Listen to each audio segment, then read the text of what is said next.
Thank you immensely. An amazing honor to stand in front of so many people who, like every other person in the world, love freedom. My name's Tom Garrett. I'm from the 5th Congressional District of Virginia, where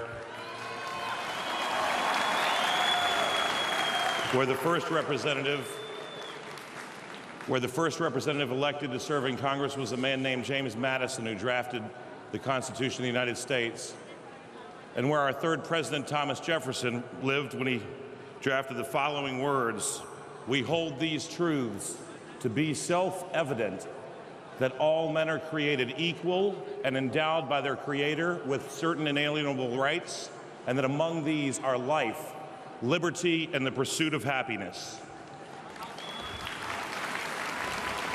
The world needs to know the scope and scale of the oppression of the Iranian regime. The world needs to know.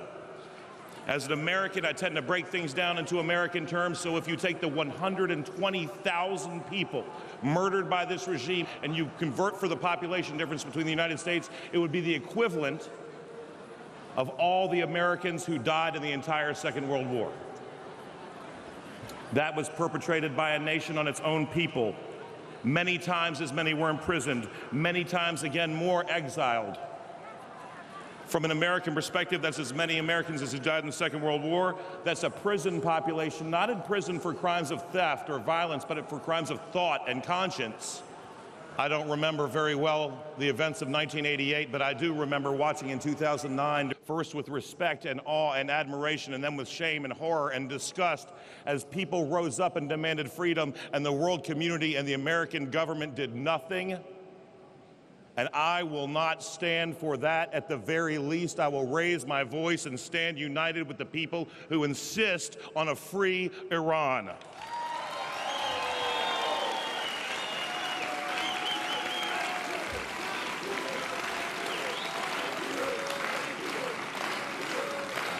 I didn't go to Congress to watch.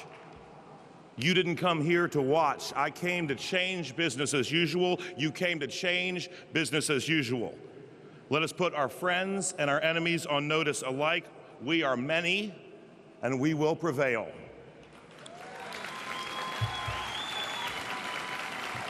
There can be no change, however, without addressing the instrument of horror that props up the oppressive mullahs. The IRGC must be eviscerated. I thank Congressman Poe, Congressman McCall, my colleagues, for the IRGC terror designation bill. The IRGC controls the entire black market economy. They control a huge percentage of the entire economy. They use those monies to fund terror literally across the globe, to oppress voices of dissent in Iran, and to kill Iranians in their own streets.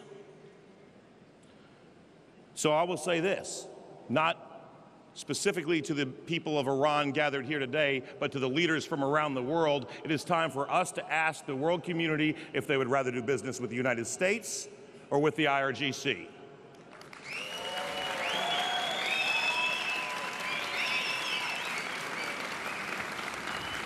And so, in the spirit of universal brotherhood and respect for all peaceful practitioners of all faiths, I'll leave by adapting a historical phrase.